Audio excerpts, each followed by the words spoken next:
Kita sudah sepakat untuk menyerahkan kepada Polres Kota Cirebon. Walaupun kami pun sudah mengantongi data yang valid juga gitu. Tapi ya sudahlah, karena kita sudah sepakat untuk menyerahkan persoalan kepada Kapolres, ya wes kita tunggu saja. Justru buat para embruter, netizen, sekarang waktunya sorot Polres Kota Cirebon. Jangan sampai ini masalah kasus seperti Vina. Ya. Di ruangan Bang Dias pun kita ternyata ada orang yang mengaku sebagai warga, ternyata ini anggota dewan. Alhamdulillah siang tadi sudah dapat informasi, sudah bisa melihat dan mengikuti video-videonya. Sehingga sore hari ini saya bisa membahasnya. Memangnya pertanyaannya apa, Gus? Iki pertanyaannya. Gus, bagaimana menurut pendapat panjenengan dengan ulah si Mahesa dari Banten? Lu coba bayangno, lu pertanyaan ngono itu. Rahmatullahi wabarakatuh.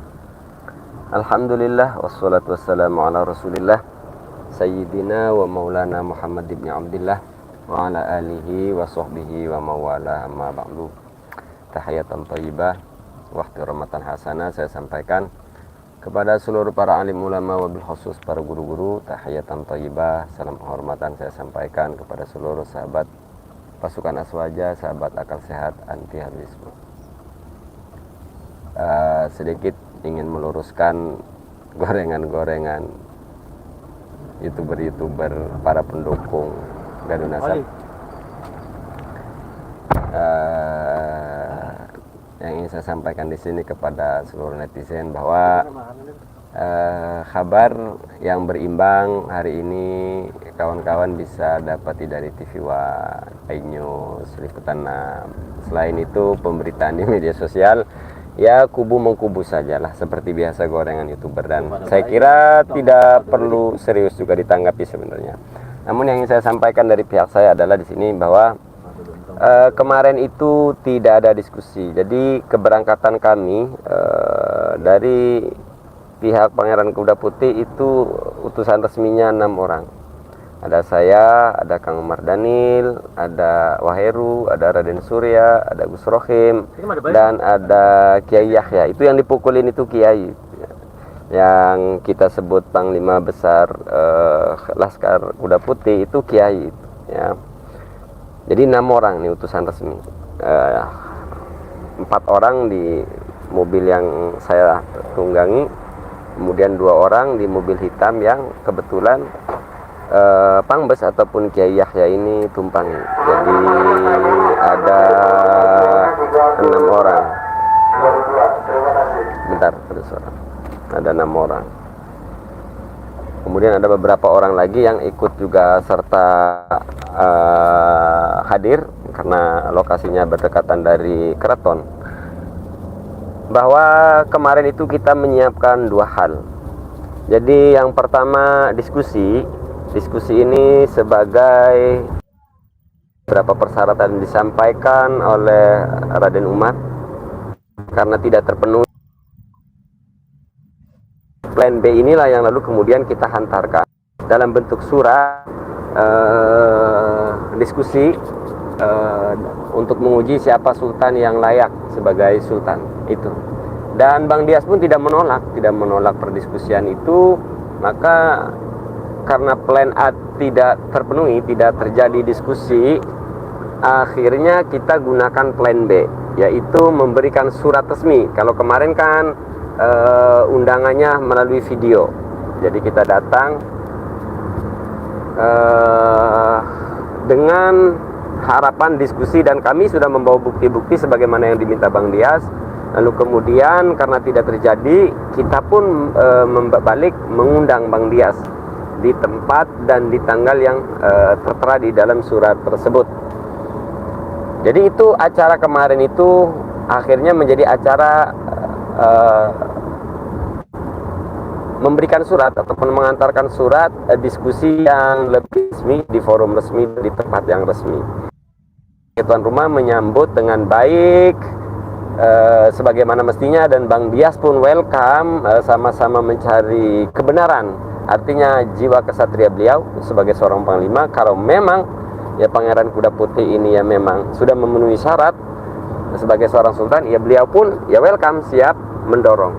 Nah, itu poin pertemuan kita dengan Bang Dias. Jadi kalau bicara diskusi siapa sultan itu belum sampai masuk ke wilayah itu. Nah, sisanya termasuk kericuan itu jelas sekali dari pihak-pihak yang ikut nebeng. Mungkin ada pihak yang gregetan khususnya kepada saya. Kawan-kawan bisa lihat ya. Jadi sebenarnya narasi ini mudah dibaca di media sosial ya. Pihak-pihak mana yang memojokkan saya khususnya ya.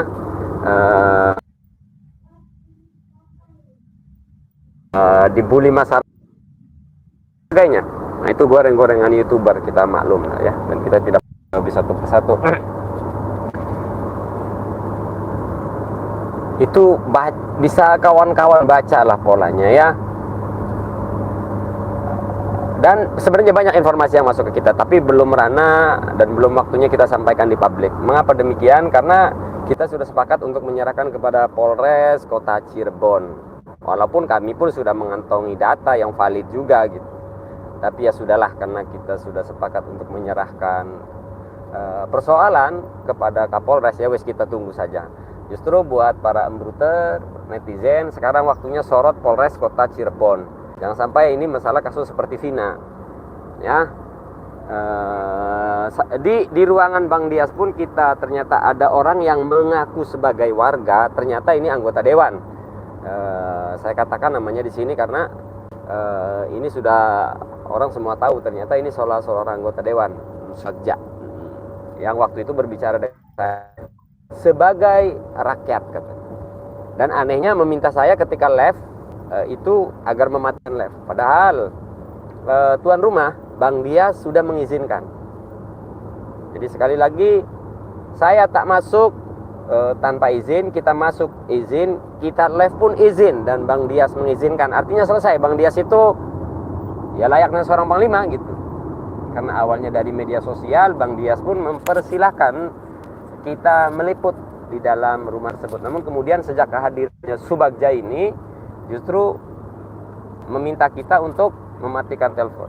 Karena waktu itu saya tidak tahu waktu itu dia adalah seorang Subagja, artinya seorang anggota dewan. Sebagai rakyat ya kita menghormati. Saya pikir keluarganya Bang Dias gitu.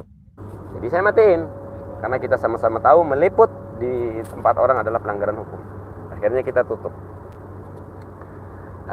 Artinya Subagja meminta Bang Dias untuk mematikan live. Akhirnya kita menutup live.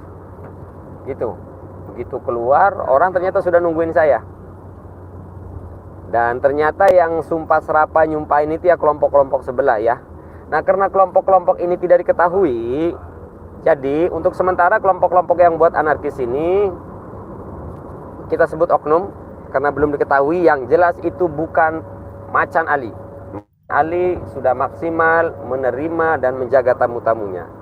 Dan perlu saya tegaskan, itu bukan Macan Ali. Mungkin ada pihak-pihak yang ingin mencoreng nama Macan Ali lah atau apalah. Karena sebelumnya juga ada pihak, sebenarnya namanya sudah kita kantong ini. Ada satu oknum yang menelpon seseorang untuk membuat kericuhan. Bang Dias menolak untuk membuat kericuhan. Jadi Bang Dias menolak. Karena beliau sebagai tuan rumah berusaha keras untuk menghindari adanya kericuhan. Nah, orang ini ketika menelpon itu terdengar orang langsung, bukan karena ini oknum-oknum ini tidak diketahui dari kelompok mana. Jadi kita sebut saja kelompok ini misalnya dengan nama, karena belum jelas nama kelompok ini, saya kasih nama wilayah Indonesia ya. Pengecut ini adalah golongan-golongan ya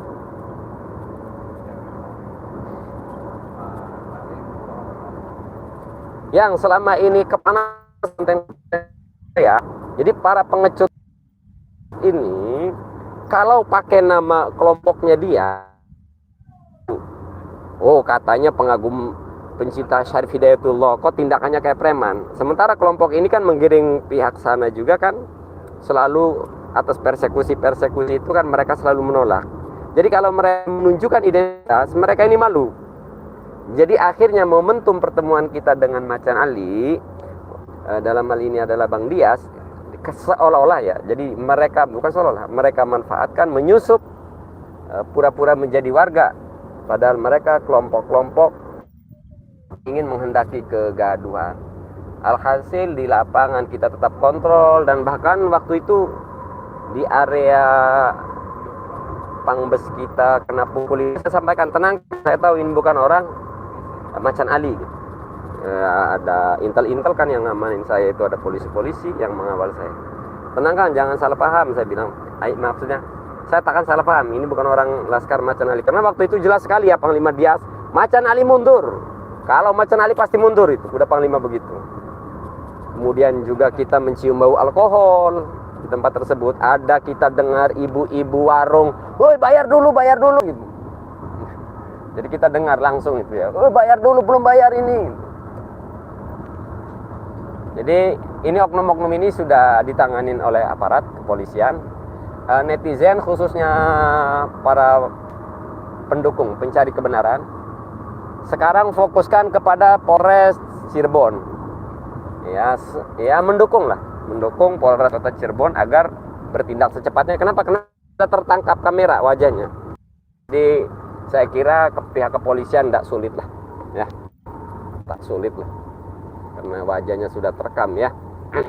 Tapi ya polisi tentunya juga tidak akan bertindak ceroboh. Jadi buat kawan-kawan, karena oknum ini belum ketahuan siapa pihaknya, kasih nama saja ya. Untuk sementara ini oknum yang membuat kisruh ini, framing buruk ini adalah para pengecut ya institut tahu oleh orang. Belum waktunya sekarang saya nyebutin merek. Sekarang pihak-pihak yang membuat kegaduhan kita kasih nama saja, para pengecut wilayah institut, yang mereka ini malu menunjukkan jati dirinya, jadi menggunakan momentum itu, memanfaatkan momen itu. Pengecut wilayah institut. Oke ya, mohon maaf kalau di sini tidak sereaksi di TikTok. Saya sengaja live di YouTube karena memang di mobil nggak boleh live ya. Kemarin saya kena banned. Suarakan kebenaran Maesa, suarakan, dan kebenaran yang sama kita akan teriakan juga di Banten. Saya tidak akan diam atas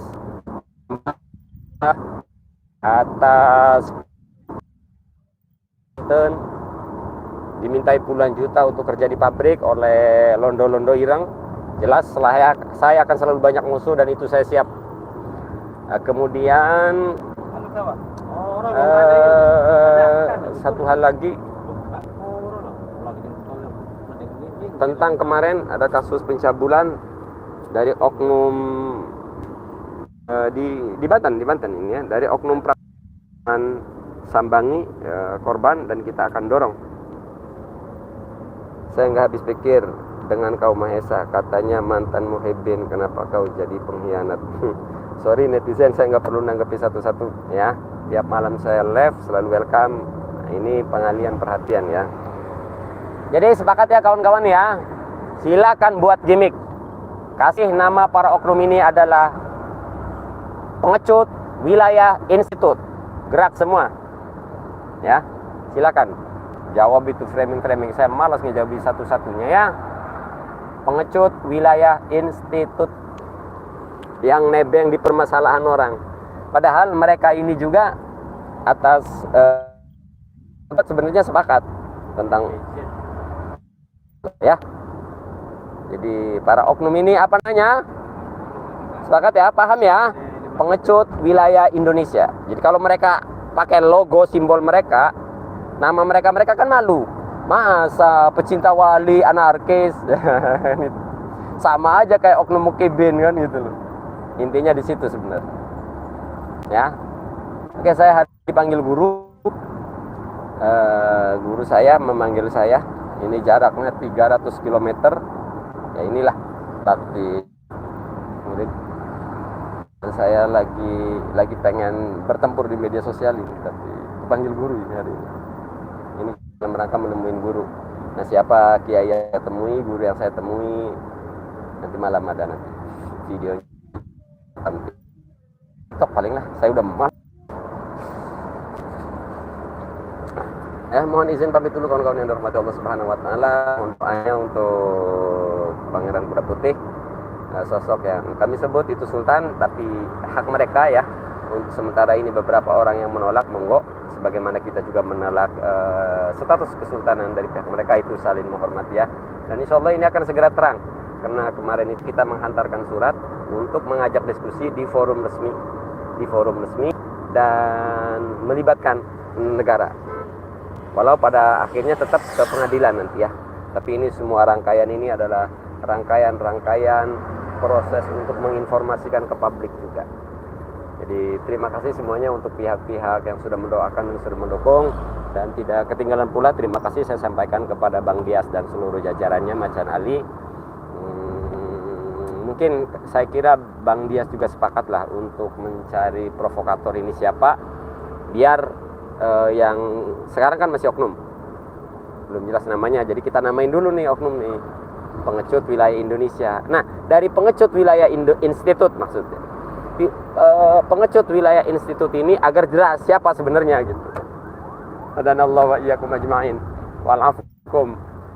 Nanti dulu nanti. Buat yang sudah turun di lapangan kemarin, Anda bukan orang lapangan, Anda cuma ya. Kita pemain medsos dan pemain lapangan. Dan Anda 15 orang yang sudah dikirim di lapangan, sedikit pun menyenggol dan menyentuh kulit Mahesa, apalagi mental Mahesa. 15 orang pilihan gagal menjalankan misinya. Pengecut wilayah institut gagal total.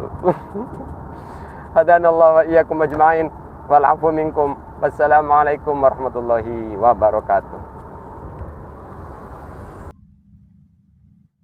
Baru sore hari ini nih saya bisa bahas. Tadi nyuruh sama admin untuk cari informasi kebenaran pertanyaan itu, supaya nanti saya paham maksudnya. Alhamdulillah siang tadi sudah dapat informasi, sudah bisa melihat dan mengikuti video-videonya. Sehingga sore hari ini saya bisa membahasnya. Memangnya pertanyaannya apa, Gus? Iki pertanyaannya. Gus, bagaimana menurut pendapat panjenengan dengan ulah si Mahesa dari Banten? Lu coba bayangno, lu pertanyaan nok ngono itu. Wong aku Mahesane gak kenal. Wong iki ora kenal. Lu kenapa ditakokno iki lho, ya Allah ya Karim. Masya Allah.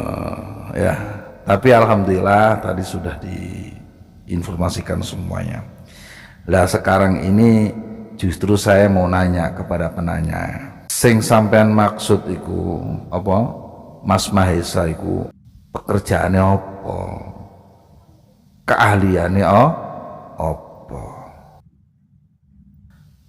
Tadi admin bilang dia suka ngonten di YouTube, ya syukur.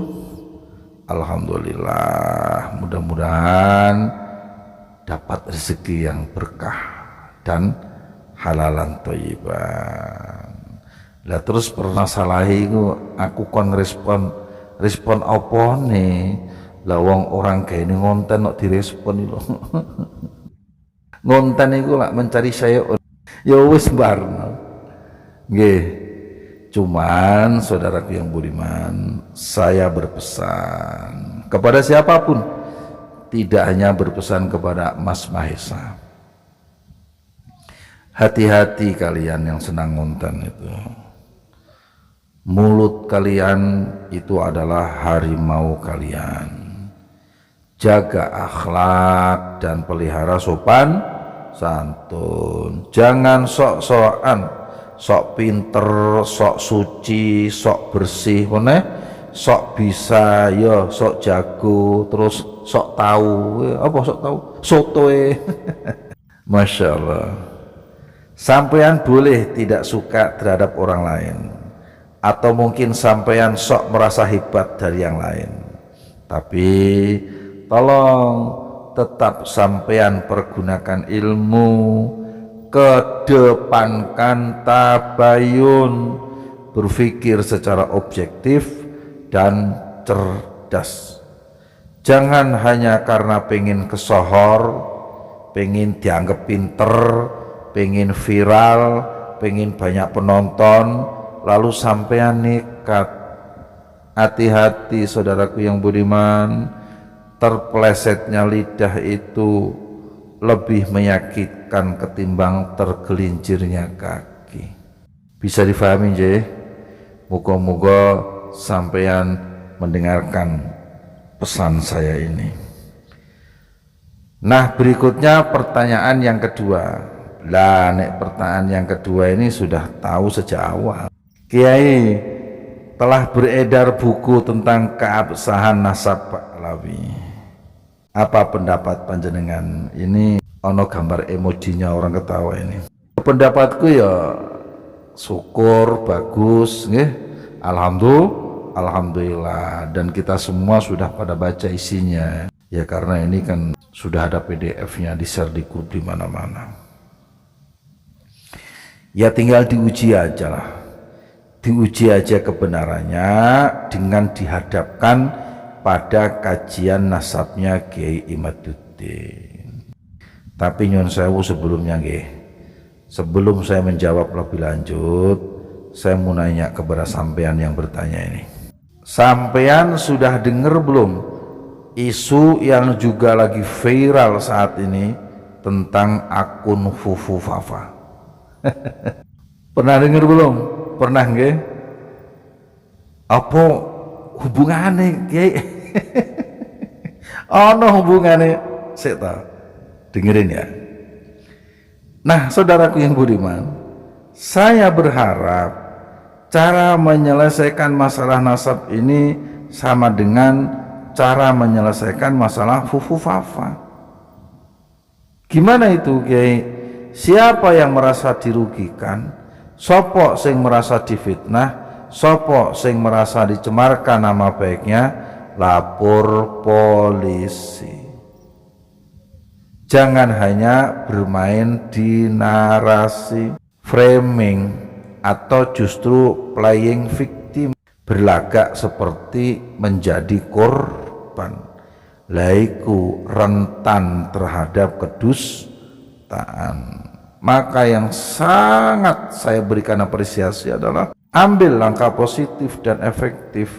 Jika memang tidak ada solusi lain, ya wis lapor polisi. Polemik Fufu Fafa ini menjadikan Mas Roy Suryo dilaporkan ke polisi.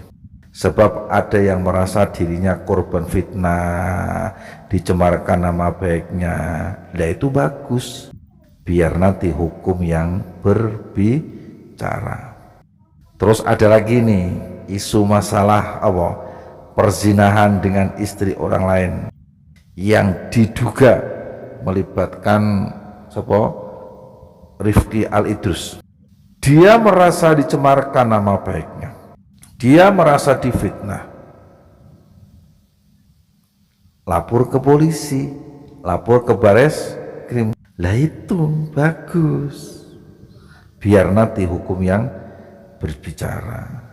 Nah, cuman saya berpesan, kalau sudah lapor-lapor begitu ya ojo dicabut perkarane sebelum tuntas masalah hukumnya. Karena kebenaran itu mesti diperjuangkan, dipertahankan, dan dibela. Nah, saudaraku yang budiman, lah kalau menyangkut polemik nasab, saya justru mau nanya juga sama sampean yang bertanya ini. Siapa yang sudah dilaporkan polisi yang menyangkut tentang polemik nasab ini?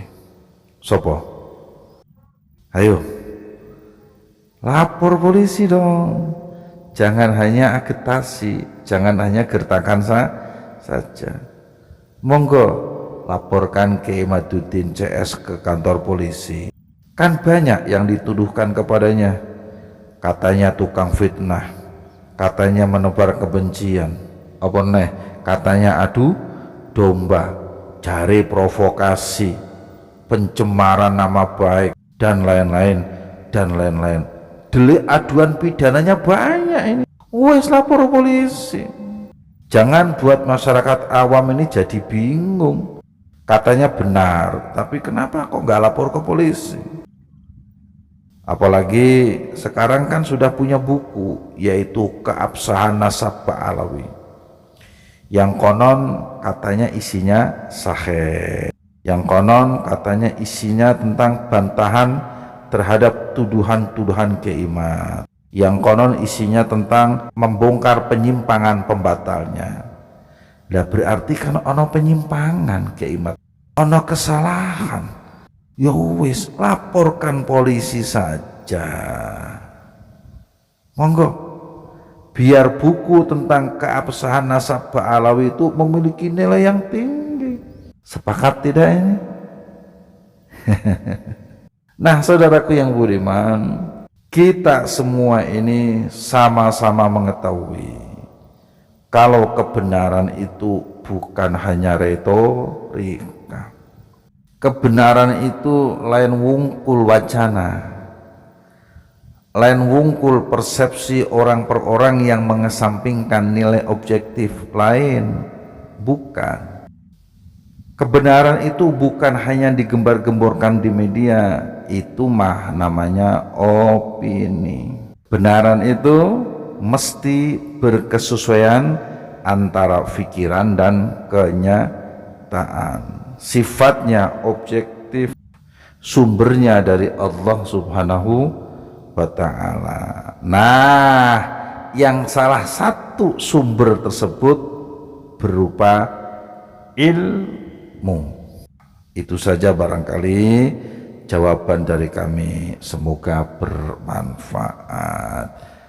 Amil tusuan badulam tu nafsi fakhurli fa innahu la yaghfirud dzunuba illa anta. Salam untuk keluarga, semoga sehat, panjang umur, berkah hidupnya, berkah rizkinya, berkah tempat tinggalnya, berkah tempat mencari nafkahnya, dan senantiasa Allah rahmati untuk kita semuanya. Assalamualaikum warahmatullahi wabarakatuh. Itulah tadi klarifikasi dari Mahesa yang sebelumnya sempat dihadang oleh massa pada saat berangkat atau datang ke Cirebon ya teman-teman ya. Dan kita sudah dengar bersama klarifikasi dari Mahesa bahwa dirinya juga memasrahkan semua kepada Polres Cirebon tentang tragedi yang menimpa dirinya. Semoga saja ini tidak merembet kemana-mana nih teman-teman ya, karena kayaknya dari pihak keraton sudah mulai bergerak memberikan tanggapan dan juga memberikan sebuah klarifikasi apa yang sebenarnya terjadi sehingga Mahesa datang ke Cirebon. Serta tadi kita sudah dengar bersama tanggapan dan juga arahan yang ditujukan kepada Mahesa oleh ulama yang sangat luar biasa. Dauhnya beliau ini sangat tegas dan juga bijaksana, dan mudah-mudahan kita bisa mengambil hikmah dari semua apa yang terjadi di Cirebon. Terima kasih untuk teman-teman semua yang sudah mengikuti channel ini. Kita jumpa lagi di video selanjutnya. Akhir kalam, wabillahi taufiq wal hidayah, waridha wal inayah. Assalamualaikum warahmatullahi wabarakatuh.